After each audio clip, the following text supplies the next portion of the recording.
em um ataque ucraniano sobre seu território, incluindo São Petersburgo. Agora, isso ocorre enquanto um fórum econômico lá, atraindo milhares de participantes, começa. O presidente ucraniano, Volodymyr Zelensky, a Ucrânia acabou de atingir o Davos de Putin, e São Petersburgo ficou em chamas. Na manhã de 3 de junho, quando Putin ia mostrar ao mundo uma Rússia forte e sua vitrine mais prestigiosa abriu suas portas para 20 mil convidados de 130 países, sua própria cidade queimava. Esta guerra não está mais sendo travada na linha de frente. Está sendo travada no coração da Rússia, no núcleo de sua economia, na vitrine de seu prestígio. E isso parece ser apenas o começo, porque o momento deste ataque não é uma coincidência, e o próprio momento pode carregar uma mensagem mais devastadora do que a dimensão militar. A distância da fronteira da Ucrânia até São Petersburgo é de 1.100 quilômetros em linha reta. Essa distância é equivalente àquela entre Paris e Roma. E na manhã de 3 de junho, às 6 horas, drones que cruzaram essa distância atingiram São Petersburgo. Drones FP-1 desenvolvidos pela unidade Firepoint sobrevoaram o Golfo da Finlândia a baixa altitude, adaptando-se às formas do terreno usando mapeamento topográfico, e romperam a rede de defesa aérea em camadas da Rússia. 3 distritos da cidade foram alvos simultaneamente: Kirovsky, Krasnoselsk e Kronstadt. O primeiro alvo foi o terminal de petróleo no distrito portuário, o maior ponto de transferência de combustível no noroeste da Rússia. O incêndio no terminal durou horas, e nuvens negras se espalhando sobre o rio Neva cobriram o horizonte da cidade. 6 milhões de moradores de São Petersburgo assistiram a essa cena de suas janelas naquela manhã. As redes sociais se encheram de mensagens de pânico em russo.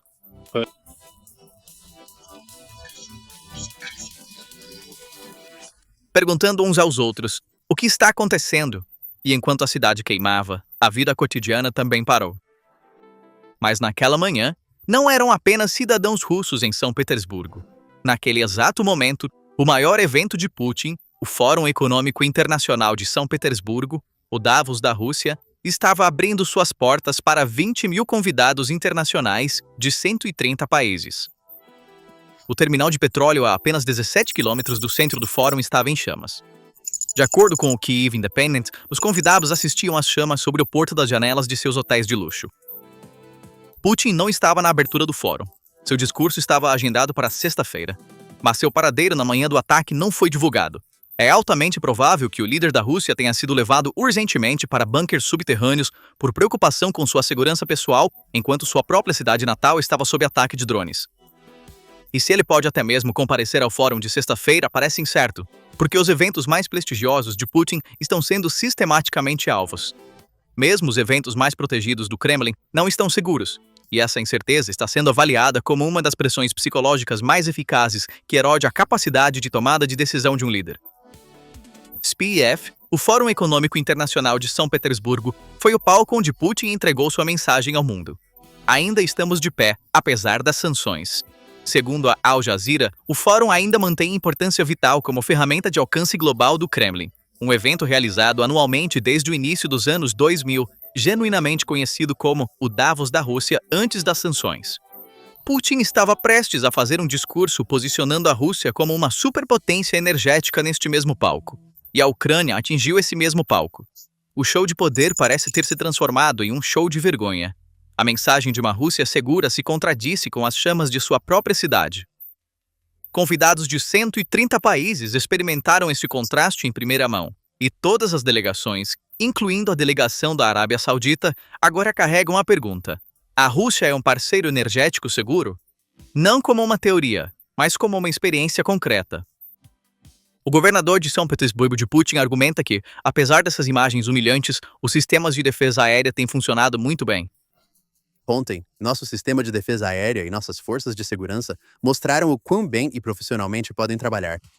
Houve, é claro, alguns problemas, mas eles sempre acontecem em tais situações porque foi um ataque sério e complexo. O golpe mais pesado em Kronstadt não foi em um tanque de petróleo, mas na corveta Boyk. E este navio não era uma corveta comum. Boyk foi atingido enquanto estava em doca seca com a água drenada para reparos, incapaz de se mover, incapaz de manobrar e com seus sistemas de armas não operacionais. O momento mais vulnerável para um navio de guerra.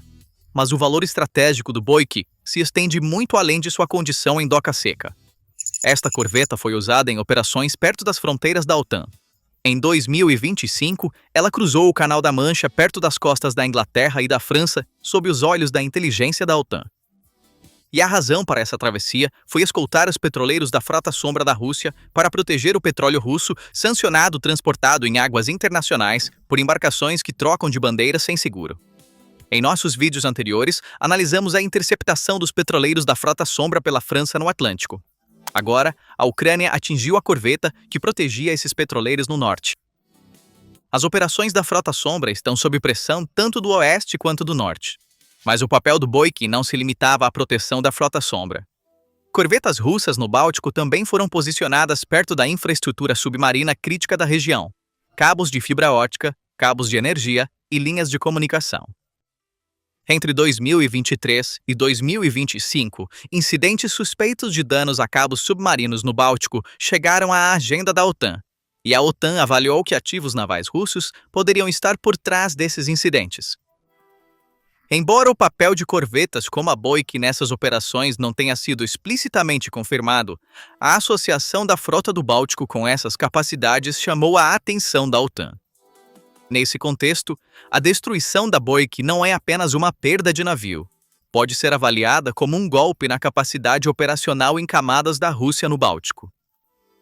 Proteção da Frota Sombra, inteligência de fronteira da OTAN e operações de infraestrutura submarina, todas essas capacidades sofreram danos no dique seco de Kronstadt. O fundador da Firepoint, Stillerman, fez uma declaração zombeteira após o ataque. Queremos organizar um tour no cruzador Moskva para os convidados do fórum. Infelizmente, isso não é possível. Então neutralizamos mais 2 navios. Aproveitem a vista. O cruzador Moskva foi afundado no Mar Negro em 2022. 4 anos depois, a mesma referência ainda é citada como o ponto mais vulnerável da Rússia. E o ataque a Kronstadt carrega uma mensagem estratégica muito significativa em si, porque Kronstadt não é um porto comum. Esta base serviu como o portão báltico da Rússia por 300 anos, a fortaleza naval que o czar Pedro, o Grande, construiu ao fundar São Petersburgo, a principal base da frota do Báltico da Rússia, o coração da defesa marítima de São Petersburgo. Considerada intocável por 300 anos, nem Napoleão nem o inimigo durante a Segunda Guerra Mundial conseguiram alcançar Kronstadt diretamente. Na manhã de 3 de junho, a Ucrânia a alcançou a 1.100 quilômetros de distância. Este ataque pode sinalizar o colapso da noção de que a profundidade da Rússia é segura. Moscou está a 900 quilômetros de distância. São Petersburgo está a 1.100 quilômetros. Se as capacidades de drones da Ucrânia podem alcançar essas distâncias, toda a infraestrutura estratégica da Rússia a oeste dos Montes Urais está teoricamente ao alcance. E o ataque a Kronstadt também pode impactar o equilíbrio de poder no Báltico. Com a adesão da Finlândia e da Suécia à OTAN, o Báltico quase se transformou inteiramente em um lago da OTAN. O espaço de manobra da Rússia no Báltico já havia se estreitado. Kronstadt era o último refúgio da frota do Báltico, e o fato de que mesmo esse refúgio não era seguro foi comprovado na manhã de 3 de junho. O ataque ao terminal de petróleo representa a dimensão econômica desta equação do Báltico. O porto de São Petersburgo é um dos nós críticos das exportações de petróleo da Rússia para a Europa via Báltico. Uma parte significativa das receitas energéticas da Rússia flui através deste porto. Quando o terminal foi atingido, não foi apenas a distribuição local de combustível. A logística de exportação também foi afetada. O corredor de energia do norte da Rússia está enfrentando a mesma pressão que o corredor da Crimeia no sul. E o alcance dessa capacidade de ataque não se limita ao Báltico. Na mesma operação, Tambov, uma instalação de produção de armas a 600 quilômetros da fronteira da Ucrânia, também foi alvo. O alcance dos drones da Ucrânia agora se estende das margens do Báltico até os centros industriais do centro da Rússia. Essa capacidade está crescendo um pouco mais a cada mês, e a retaguarda profunda da Rússia está encolhendo um pouco mais a cada dia. E essa operação tem outro contexto. O momento coincide não apenas com o SPF, mas também com um ciclo de retaliação. Na noite de 2 de junho, apenas algumas horas antes do ataque a São Petersburgo, a Rússia havia lançado um ataque intensivo de mísseis e drones na Ucrânia. Kiev e várias outras cidades foram alvo. De acordo com o Kyiv Independent, a operação de São Petersburgo da Ucrânia ocorreu no dia seguinte a este ataque, e o momento não está sendo avaliado como uma coincidência. Esta dinâmica de escalada pode refletir a nova natureza da guerra. Quando a Rússia ataca as cidades da Ucrânia, a Ucrânia não está mais apenas se defendendo. Está respondendo profundamente no território russo, e a escala dessa resposta está crescendo um pouco mais a cada vez. Portos pegaram fogo. A base naval foi atingida. O terminal de petróleo queimou por horas. 6 milhões de residentes de São Petersburgo assistiram horrorizados de suas janelas. Alarmes de ataque aéreo soaram durante toda a noite. E Putin, provavelmente por preocupação com sua segurança pessoal, foi movido para bunkers subterrâneos. No dia 9 de maio, dia da vitória, ocorreu uma ameaça de drone contra Moscou. Agora, na abertura do SPF, sua própria cidade foi atingida. Esse padrão pode afetar diretamente a percepção de Putin sobre sua segurança pessoal. Toda vez que ele subir ao palco, uma pergunta ficará no ar. Quando virá o próximo drone? O aeroporto de Pulkovo, o aeroporto internacional por onde passam dezenas de milhares de passageiros diariamente, suspendeu voos. De acordo com a TASS, quase 30 voos foram atrasados por mais de 2 horas, e 9 voos foram desviados para Moscou e outras cidades. Conforme confirmado pela NPR, as autoridades supostamente cortaram o serviço de internet móvel, uma tentativa de controlar o fluxo de informações quando 6 milhões de pessoas têm câmeras em suas mãos. Em 2022, a capacidade de ataque em profundidade da Ucrânia era praticamente inexistente.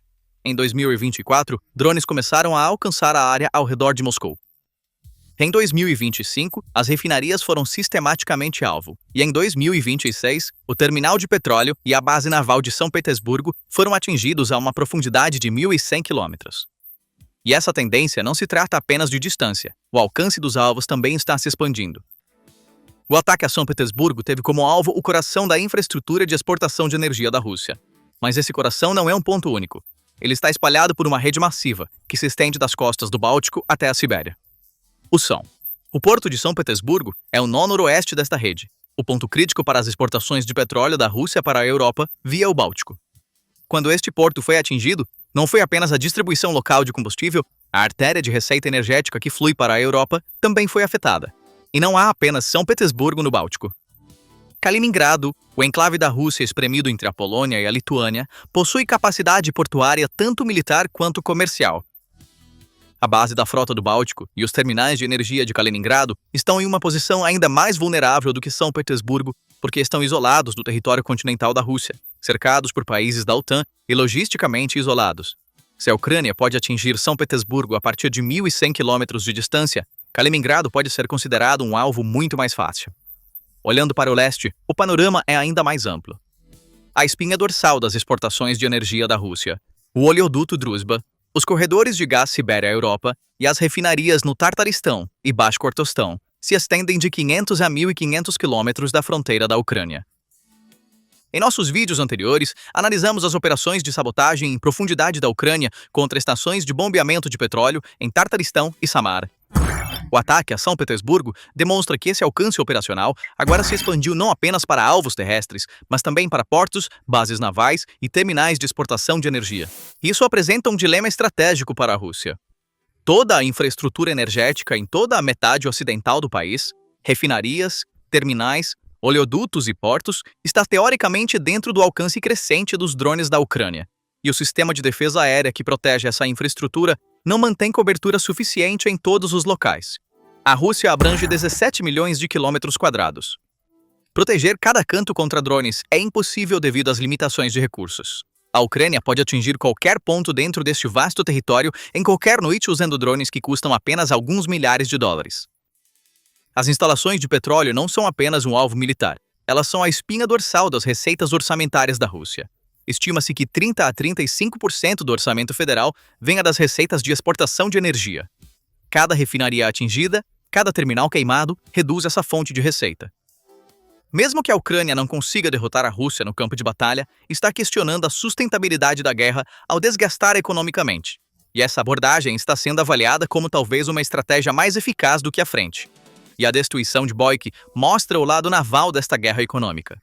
A frota sombra, a frota de petroleiros que transporta petróleo russo sancionado, está agora sob pressão tanto legal quanto física. A França interceptou petroleiros. A Ucrânia atingiu a corveta. A receita do petróleo da Rússia, que evita sanções, está diminuindo um pouco mais a cada mês. A indústria de drones da Ucrânia torna esta campanha sustentável. Na avaliação de Budanov, a sociedade russa não estava preparada para ataques massivos de drones. Eles não aceitam isso. E o impacto talvez mais duradouro desta operação não é militar ou econômico, é psicológico. E esse impacto se espalha por várias camadas. A primeira camada são os 6 milhões de residentes de São Petersburgo. O local de nascimento de Putin, a capital cultural da Rússia, a cidade do Hermitage, do Mariinsky. A herança czarista foi deixada sob nuvens negras subindo do céu. A percepção de que a guerra está longe, que não nos afeta, desmoronou naquela manhã. Os moradores da segunda maior cidade da Rússia agora sabem que a guerra pode alcançá-los também. A segunda camada é Moscou. Um cálculo perturbador deve ter ocorrido no centro de controle do Kremlin na manhã de 3 de junho. Se São Petersburgo foi atingida, quão segura está Moscou? Moscou está a 900 quilômetros de distância. São Petersburgo está a 1.100 quilômetros. Uma distância menor significa um alvo mais fácil. A terceira camada é o exército russo. Uma corveta foi atingida enquanto estava em doca seca em Kronstadt, a indicação mais clara de que a segurança do porto não pode ser mantida. O pessoal da frota do Báltico soube naquela manhã que suas próprias bases não são seguras. O cruzador Moskva foi afundado no Mar Negro, e agora o Boyk foi atingido no Báltico. As duas frotas da Rússia sofreram danos. A quarta camada é internacional. 20 mil convidados de 130 países entraram no fórum em meio à fumaça. Quando essas delegações retornarem aos seus países, levarão a pergunta: a infraestrutura energética da Rússia é segura? E essa pergunta pode afetar decisões de investimento, parcerias energéticas e escolhas diplomáticas. E até a mídia alinhada ao Kremlin quebrou-se o silêncio esta manhã. O Pravda, um dos meios de comunicação mais alinhados ao Kremlin na Rússia, escreveu que mudanças fundamentais são necessárias na estratégia de resposta atual, e reconheceu que o ataque levantou questões desconfortáveis. O fato de a mídia mais próxima do Kremlin ter sido forçada a dizer que há um problema reflete a gravidade da situação. O secretário-geral da OTAN, Rutte, também estava em Kiev no mesmo dia, e sua mensagem foi incisiva. A Rússia está ficando desesperada. Esta avaliação cria um contraste marcante com o porto em chamas de São Petersburgo. Ler a situação de forma unilateral seria enganoso. O Spieth não foi cancelado. O fórum continua. O discurso de Putin na sexta-feira permanece no programa. Representantes de 130 países ainda estão presentes e acordos de energia continuam a ser assinados. O isolamento internacional da Rússia não é completo. Uma parte significativa do mundo ainda faz negócios com a Rússia. A defesa aérea da Rússia também não é completamente ineficaz. 59 drones foram interceptados na região de Leningrado, e 345 drones foram abatidos em toda a Rússia. Uma parte significativa dos drones da operação não atingiu seus alvos. Os sistemas de defesa estão funcionando, mas não conseguem parar toda a ameaça. Os danos ao terminal de petróleo também ainda não podem ser totalmente avaliados. A Rússia já reparou instalações de energia danificadas mais rápido do que o esperado. Essa capacidade não deve ser subestimada. E a corveta Boyk já estava em doca seca. Já estava fora de serviço ativo. Em termos operacionais, seu impacto imediato na frota do Báltico pode ser limitado. A resposta de Peskov foi: nossas respostas serão sistemáticas. Mas quando o terminal de sua própria cidade queimou, essa promessa parece ter perdido credibilidade. O contexto diplomático também adiciona uma dimensão adicional ao quadro. O formato trilateral efetivamente terminou após as conversas de Genebra. Zelensky está tentando reviver o processo. O ataque ao Spieth carrega uma mensagem muito específica neste impasse. A Ucrânia não está de braços cruzados enquanto a mesa de negociações permanece não estabelecida. Pelo contrário, está desferindo golpes mais profundos nos ativos estratégicos da Rússia a cada dia que passa. E a verdadeira questão é esta: a Rússia pode realmente parar a ameaça dos drones a uma profundidade de 1.100 quilômetros? A rota do Golfo da Finlândia do FP1 é repetível. A capacidade de drones da Ucrânia está crescendo a cada mês, e a promessa de "nós os pararemos" está se desgastando um pouco mais a cada ataque bem-sucedido. Putin ia mostrar ao mundo uma Rússia forte. No seu próprio Davos, iria fazer um discurso sobre superpotência energética para 20 mil convidados de 130 países. O palco estava montado. Em vez disso, 6 milhões de residentes de São Petersburgo assistiram ao incêndio de suas janelas. O aeroporto foi fechado. Uma corveta Boik pegou fogo na fortaleza naval de 300 anos. O maior terminal de petróleo queimou por horas. E Putin provavelmente estava esperando em bunkers subterrâneos em sua própria cidade natal. As forças de sistemas não tripulados da Ucrânia deram a palavra final. Nossos delegados só voam em uma direção. A Ucrânia parece ter transformado o show de poder em um show de vergonha a 1.100 quilômetros de distância, diante dos olhos de 6 milhões de testemunhas e 130 países. E isso parece ser apenas o começo, porque o portão do Báltico foi violado, a corveta da Frota Sombra queimou e todos os pontos que a Rússia pensava serem intocáveis agora estão ao alcance. Então, o que você acha disso? Compartilhe seus pensamentos nos comentários. Não se esqueça de se inscrever no canal e ativar as notificações para ficar atualizado com as últimas análises da PPR Global. Uriatum Zikule.